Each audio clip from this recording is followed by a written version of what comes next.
Okay, mga kaparmer, magandang umaga. Ito mga kaparmer, foliar spray tayo ng ating talong. Ito yung foliar natin para sa bunga. Yun. Ito yung complete foliar fertilizer natin para sa bunga mga kaparmer. Maliban doon sa iSmart. Ito yung ginagamit natin. Growmore na 2530. Wag yung hindi ako nag-advise ng red mga kaparmer, yung 4048 para dito sa talong.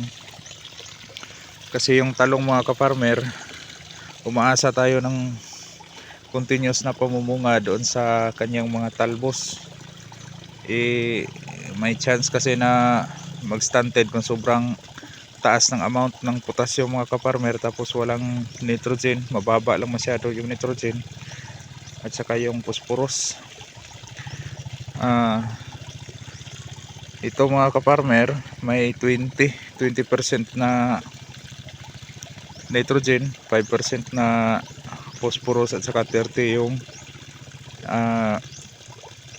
potassium. Tapos mayroon na rin siyang mga microelements at saka secondary macro gaya nitong sulfur, calcium at saka magnesium. Yun yung silang mga secondary macro elements, kasi ang primary yung nitrogen, phosphorus and potassium. Tapos yung mga micro elements niya is yung iron, copper, zinc, manganese, boron, molybdenum, mayroon siya.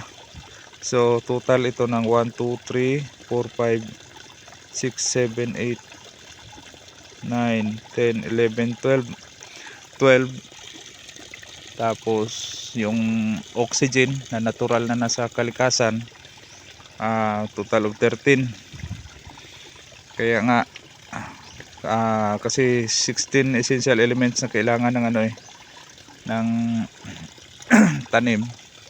Ngayon yung mga dalubhasa, yung mga scientists, dinadagdagan na nila yan ngayon, nagiging 18. Dinagdag nila yung cobalt at saka yung isa pa. Pero itong nandito mga kaparmer, ito na yung pinakamahalaga, lalo na't nandyan na yung zinc, calcium, copper, sulfur, manganese, boron, molybdenum at saka magnesium. Ito'y parang swak na talaga to. Organic base itong mga kaparmer, yung Growmore. Kaya maganda. Matagal na akong gumagamit nito, mula pa noon, mga line sa 1990s pa, doon sa Palayan at saka sa Ampalaya. Ito namang humus natin, i-apply natin to sa lupa maya at maya. I-spray lang natin to sa lupa. Okay na. Regular tayo nag-i-spray nito, at least na 2 weeks, 2 to 3 weeks nag-a-apply tayo nito sa lupa, kasi ito yung nagpapakondisyon ng lupa natin para